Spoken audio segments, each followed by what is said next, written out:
Clara, a beautiful young lady, sat under the shade of a large tree with her two best friends, Tola and Amaka. They were sipping chilled drinks and laughing at their love and romance stories. The sun was blazing, but the breeze made the afternoon feel cool.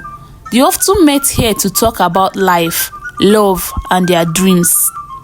Clara had always been outspoken about her dreams of marrying a rich man. Why settle for less, she would often say. Life is too short to marry a man without money. I want a life of luxury, not struggles. You know what? I will only marry a rich man, Clara declared, crossing her arms with a smile. Tola laughed. Clara, you're always talking about money. What about love? Clara rolled her eyes. Love can't pay bills. Look at you, Tola. Your husband is a school teacher and you're always struggling. I don't want that life. I want to live in a big house, drive nice cars, and wear designers' clothes. Amaka, who was quiet for most of the conversation, finally spoke. But Clara, love matters too. Money can't solve everything. Clara wasn't moved. Love is overrated. I want comfort. If I marry a rich man, I will be set for life. I don't want to struggle. Tola sighed. It's your life, Clara. But be careful. Not everything that shines is gold. Don't worry about me, Clara said confidently. I know what I want, and I will get it. Clara had made up her mind. She would wait for the right man, one with wealth and power. She had seen too many of her friends settle for men without money, and she didn't want to end up like them. She had watched as Tola struggled with her husband's small income, and she promised herself that would never be her story. She rejected every suitor that came her way. Some were kind, some were educated, but none of them were rich. Clara would laugh at her friends who married men that were not wealthy or influential. To her, money was the key to everything. Days turned into weeks and weeks into months. Clara kept rejecting men, holding out for her dream husband. Months had passed and Clara still held firm to her promise. Suitors were coming, but she turned all of them down. She didn't want an average man. She wanted someone who could shower her with wealth. One afternoon, while Clara was shopping at an upscale mall, she caught the attention of a man who seemed to embody everything she was looking for. He was tall, well-dressed, and clearly wealthy. His sleek black car was parked outside, and he was surrounded by two bodyguards. His gold wristwatch glinted under the mall's lights, and Clara's heart raced as she watched him. Could this be the man she had been waiting for? The man approached her with a charming smile. "Hello, beautiful. My name is Charles," he said in a deep, smooth voice. "I couldn't help but notice you. Are you shopping alone?" Clara smiled back, feeling excited. "Yes, I am. My name is Clara." "Clara," he repeated her name slowly, as if savoring it. What a lovely name for such a beautiful woman. "I hope you don't mind, but I would love to take you to dinner, just to get to know you better." Clara's heart skipped a beat. This was it. This was the man she had been waiting for. She agreed without hesitation. At dinner, Charles was the perfect gentleman. He took her to one of the most expensive restaurants in town. The food was delicious, the wine was top tier, and the atmosphere felt magical. Clara was convinced that she had finally found the life she dreamt of. Charles didn't talk much about his job, but Clara didn't care. He was rich, and that was enough. "You are different from the other women I've met," Charles said as he held her hand across the table. "I see something special in you, Clara. I want you to be my wife." Clara was stunned. They had only just met, but it felt like fate. This was exactly what she had been waiting for.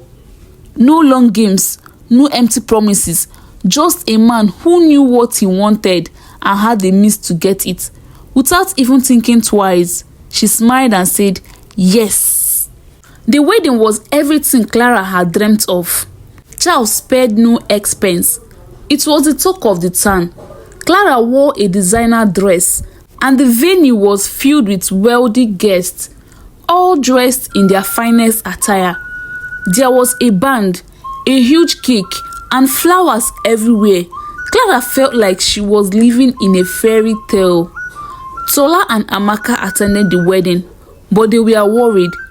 "Clara, are you sure about this?" Amaka asked quietly before the ceremony. "You've only known him for a few weeks.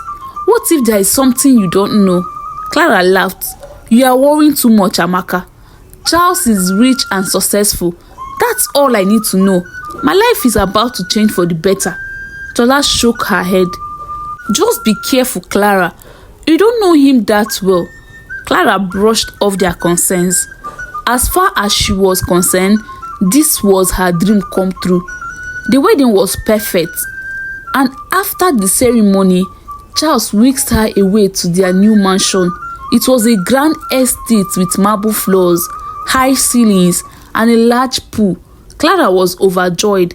She had everything she ever wanted: money, luxury, and a life of ease. The first few weeks of their marriage felt like paradise. Charles showered Clara with expensive gifts, designer bags, jewelry, and even a brand new car. He never let her lift a finger. There were maids to do all the housework and chefs to prepare her meals. Clara didn't even have to leave the house if she didn't want to. Everything she needed was provided for her.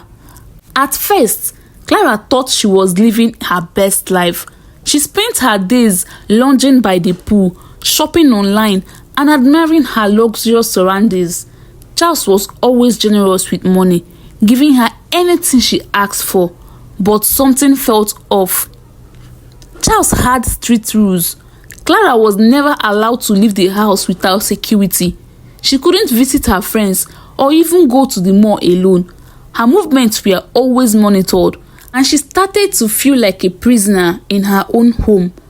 One evening, while they were having dinner, Clara asked, "Charles, why can't I leave the house by myself? I feel restricted." Charles smiled, but his eyes were cold. "It's for your safety, darling. You are my wife now, and I need to protect you. This world is dangerous." Clara tried to accept this explanation, but the feeling of being caged wouldn't go away. She had anything she wanted, but at the same time, she had nothing.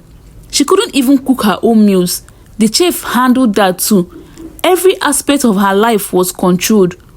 One day, Clara was exploring the mansion when she noticed a door she had never opened before. It was locked. She was curious. She asked Charles about it that night. "There is nothing in there for you, Clara," he said, his tone firm. "It's just a storage room. Don't worry about it." But Clara couldn't stop thinking about it. What was behind that door? Why was it locked? Days passed, but Clara couldn't get the locked room out of her mind.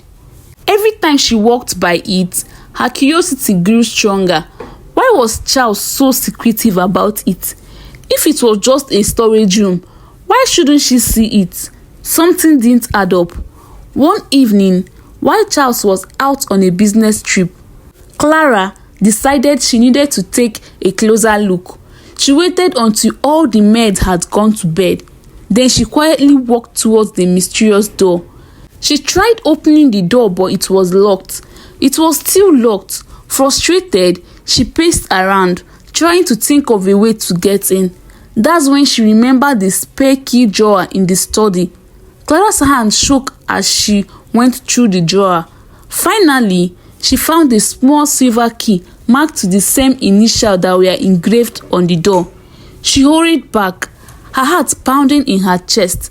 Slowly, she inserted the key into the lock and turned it. The door opened, revealing a dark, dusty room. Clara hesitated, her mind racing with doubt.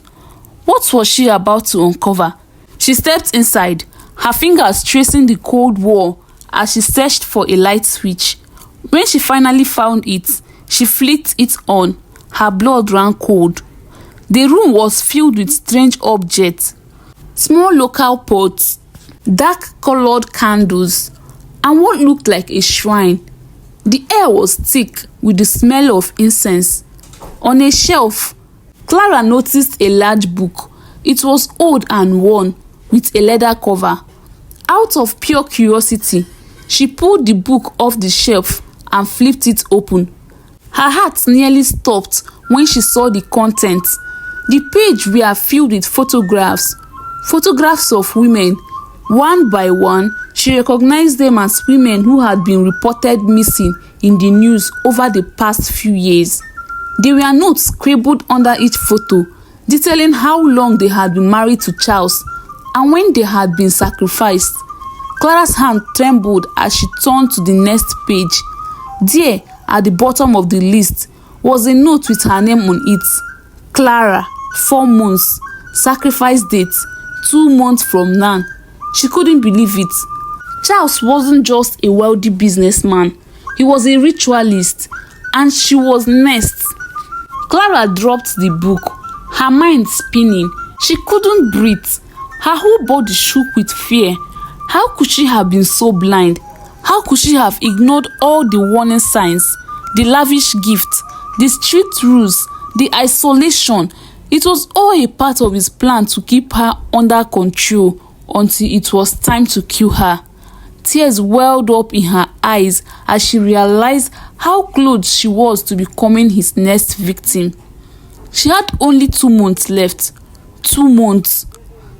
Clara knew she had to act fast. But what could she do? Charles had complete control over her life. She couldn't leave the house without security, and the guards were loyal to him. Even if she managed to get past them, where could she go? She had no access to money or transportation. She quickly closed the door and locked it behind her. She couldn't let Charles know that she had discovered his secret. Not yet. She had to play it cool until she could figure out a way to escape. The next few weeks were agonizing for Clara. Every night, she'd lay awake in bed, listening to the strange sound coming from the locked room, the clinking of pots, the low chantings. Charles was performing his rituals, preparing for the day he would sacrifice her. During the day, she acted as though everything was normal. She smiled at Charles, thanked him for the gift, and pretended to enjoy her life of luxury. But inside, she was dying of fear. Every time he touched her, she flinched. Every time he spoke to her, she wondered if he was planning her death. Charles didn't suspect a thing. He continued to shower her with affection, always playing the role of the perfect husband. But Clara knew better now. She had seen the truth, and there was no turning back. She had to escape. But how? Clara knew she couldn't do this alone. She needed help. But who could she trust? The maids were loyal to Charles, and the security guards would never let her leave the compound. She thought about contacting her friends, Tola and Amaka, but she had no phone and no way to reach them. She spent days racking her brain, trying to come up with a plan. Then one afternoon, as she was pacing in her room, she had an idea. The security guard, he was the only person who had access to the gate. If she could somehow get him to fall asleep, she could sneak out while he was unconscious. But how? Clara knew the guard had a habit of eating dinner after his shift. If she could slip something into his food, something that would make him fall asleep, she might have a chance. She remembered the sleeping pills she had in her drawer, pills she had been prescribed months ago to help her with anxiety. It was risky, but it was the only option she had. She couldn't wait any longer. Time was running out. The next evening, Clara put her plans into motion. She asked the maid if she could prepare a special meal for the security guard as a gesture of appreciation for his hard work. They didn't question her, and soon she was in the kitchen, preparing his favorite dish.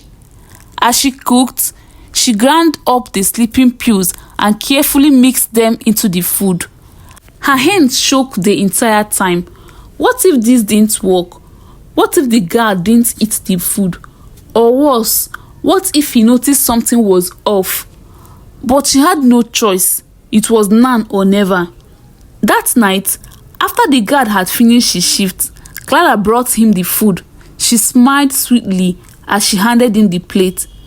"I just wanted to thank you for all the hard work you do," she said. "I know it's not easy standing out there all day. Please, enjoy." The guard grinned. "Thank you, madam.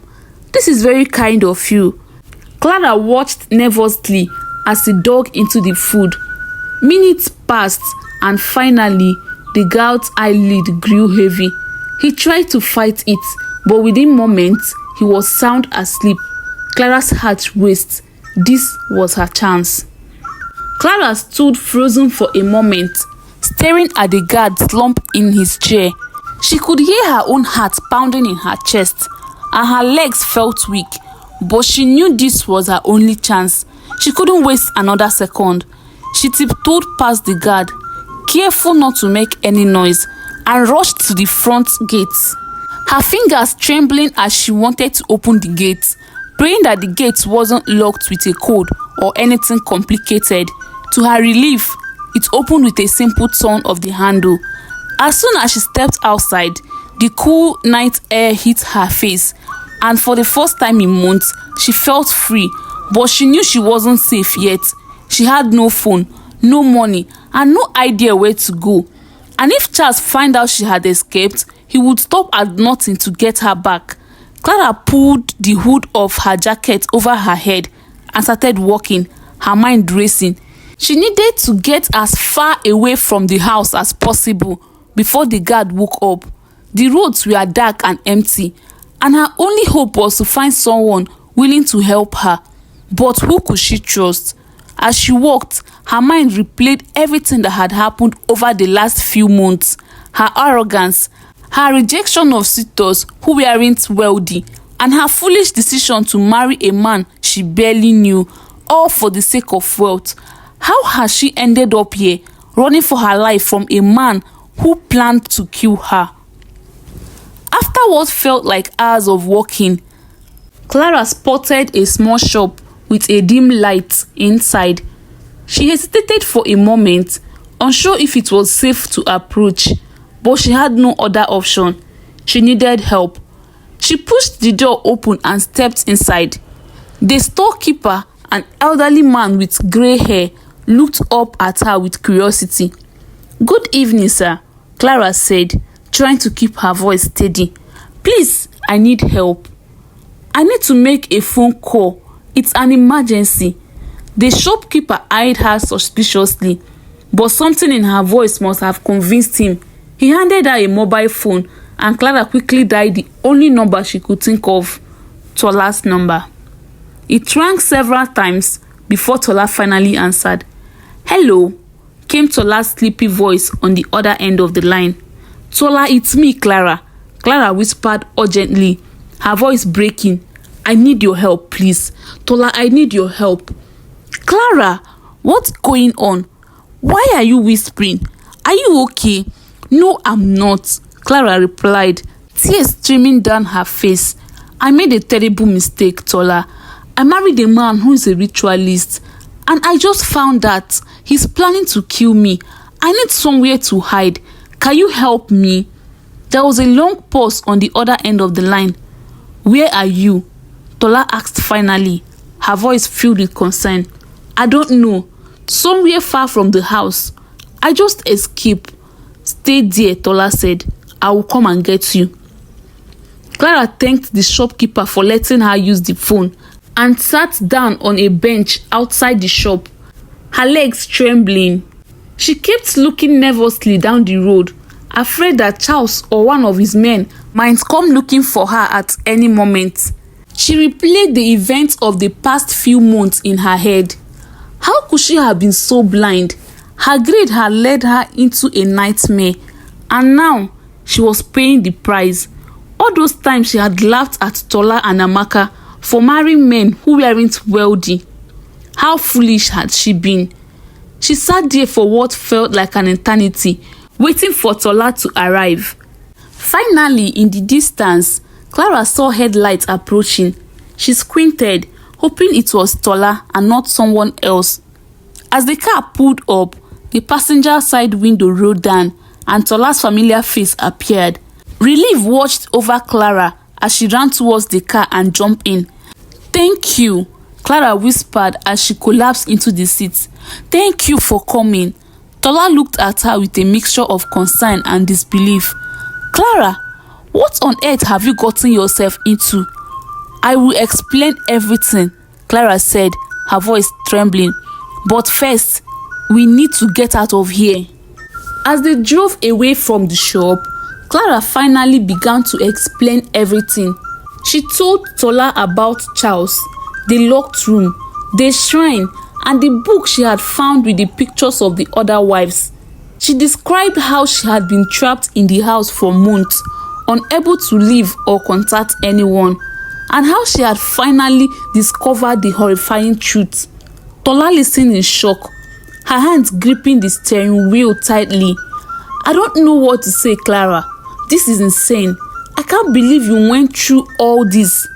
"I was so stupid," Clara said, wiping tears from her face. "I didn't even ask Charles what he did for a living. I just assumed everything was fine because he had money. Now I'm paying the price." "You are not stupid," Tola said gently. "You were just misguided, and you are out of there now. That's what matters." Clara nodded, though the weight of her choices still hung heavy on her shoulders. She knew she had been lucky to escape, but she also knew that her problems weren't over yet. Charles would come looking for her. He wouldn't just let her go that easily. Tola brought Clara to her home, a small but cozy apartment on the outskirts of town. Clara had never felt so grateful for a place to stay. It wasn't the mansion she had been living in, but it was warm, safe, and most importantly, far away from Charles. "You can stay here as long as you need," Tola said as she showed Clara to the guest room. "Thank you," Clara said softly. "I don't know what I would have done without you." As Clara settled into the bed that night, she finally felt a sense of peace. For the first time in months, she wasn't surrounded by walls that felt like a prison. She wasn't being watched, and she wasn't living in fear of what would happen next. But deep down, Clara knew it wasn't over. Charles was still out there, and she had no idea how far he would go to find her. The next morning, Clara woke up feeling disoriented. For a brief moment, she thought she was still in the mansion, trapped and monitored, but the familiar warmth of Tola's apartment grounded her. She was free, at least for now. She stepped into the living room to find Tola making breakfast. The aroma of eggs and toast filled the air, a far cry from the luxurious but tasteless meals the maid had prepared for her in Chelsea's house. "Good morning," Tola greeted with a warm smile. "How are you feeling?" "Better," Clara admitted, though the fear still lingered. "Thank you again, Tola. I don't know how to repay you." "You don't need to," Tola said. "You are my friend. That's what matters." Clara sat at the table, still shaken by everything that had happened, but thankful for the safe space.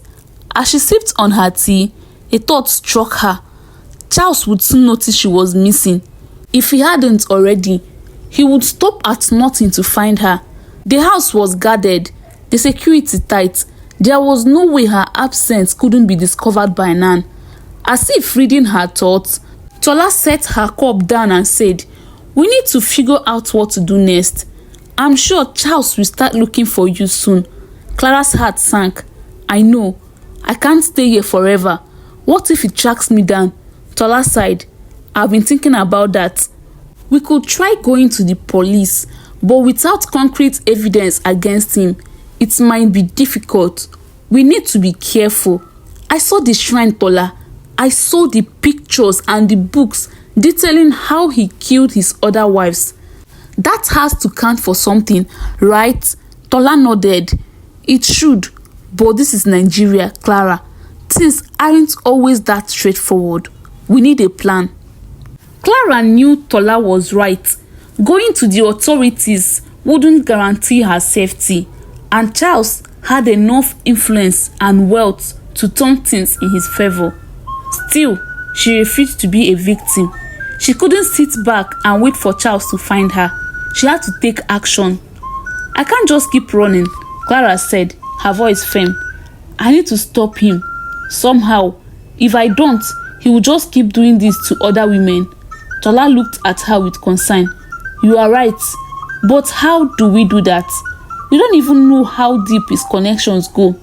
"I need more proof," Clara said, his mind racing. "What if I go back and take pictures of the shrine? Or maybe record a video? That could be the evidence we need, right?" Tola's eye widens. "Go back, Clara. That's too dangerous. What if he catches you?" "I know. But what other choices do I have? I can't hide forever." They sat in the silence for a moment, weighing the risk. Clara knew it was a gamble, but it was the only way to end this nightmare once and for all. 2 nights later, under the cover of darkness, Clara and Tola arrived near Chelsea's mansion. The area was quiet. Clara's hand trembled as she prepared herself for what she was about to do. "You don't have to do this," Tola whispered, her face filled with worry. "I do," Clara said firmly. "I won't be able to live with myself if I don't." Tola handed Clara a small camera. "Be careful, please." Clara nodded and crept towards the mansion's gate. To her relief, the guard was not on night duty. Maybe they hadn't replaced him since the incident with the sleeping pills. She pushed the gate open, just enough to slip through. The mansion was just as she remembered, cold and devoid of life. Clara made her way through the halls, her heart racing.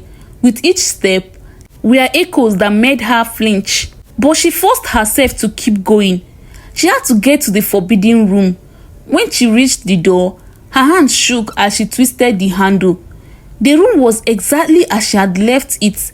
The small pot, the shrine, and the ominous book detailing Chelsea's gruesome acts. Clara quickly snapped pictures of everything, her heart pounding with each click of the camera. But as she was about to leave, she heard a noise. Footsteps. Clara froze, her blood turning to ice. Was it Charles? The footsteps grew louder, and Clara's mind raced. She had no time to hide. She was trapped. Her eyes darted around the room, searching for a place to conceal herself, but there was nothing. The footsteps stopped right outside the door. Clara held her breath, her body trembling with fear. The door slowly creaked open, and she prepared for the worst. But to her surprise, it wasn't Charles. It was the maid. "Auntie Clara," the maid said, her eyes wide with shock. "What are you doing here? You are not supposed to be in this room." Clara quickly grabbed her hands and pulled her inside, closing the door behind her. "Please, help me," Clara whispered, her voice shaky. "You have to keep this a secret. I'm in danger." The maid looked confused and frightened, but she nodded. "I don't understand. Madam, what danger?" Clara quickly explained everything. Chelsea's rituals, the other wives, the sacrifices. The maid's face turned pale as she listened. I had no idea," the maid stammered. "But I've always felt something was off. I've heard strange noises at night, but I thought it was none of my business." "Please help me," Clara begged. "I need to get out of here with these photos. If Charles finds out, he will kill me." The maid hesitated for a moment, then nodded. "I will help you, but we have to hurry." She led Clara out of the room through a hidden back exit that Clara never knew about. It led to a small passage behind the mansion. They moved quickly and quietly, the fear of being caught hanging over them like a dark cloud. As they reached the passage, the housekeeper stopped and handed Clara a small key. "This is for the gate. Use it to go out." I will distract anyone who might see you." Clara's eyes filled with gratitude. "Thank you," she whispered. "I won't forget this." The housekeeper nodded and disappeared back into the house, leaving Clara alone in the passage. She wasted no time, rushing to the gate and using the key to unlock it. She stepped out into the street, her heart still racing, but a sense of relief washing over her. She had the evidence she needed. Now, all she had to do was make it back to Tola's apartment without being caught. Back at Tola's apartment, Clara showed her the pictures and the video she had taken. Tola stared at the screen, her face filled with horror. "This is it," Clara said, her voice filled with determination. "We have enough evidence now. We can take this to the police." Tola nodded, but there was a flicker of doubt in her eyes.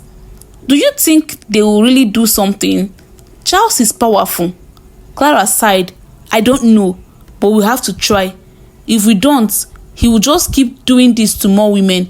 The next morning, Clara and Tola went to the police with their evidence. It was a long and nerve-wracking process, but eventually, the authorities agreed to investigate. A few days later, news broke that Charles had been arrested. The police had raided his mansion and found the shrine, the book, and all the evidence Clara had uncovered. It turned out that Charles had been involved in ritual sacrifices for years, and Clara's escape had been the first step in bringing him to justice. As Clara watched the news coverage, she felt a mix of relief and sadness.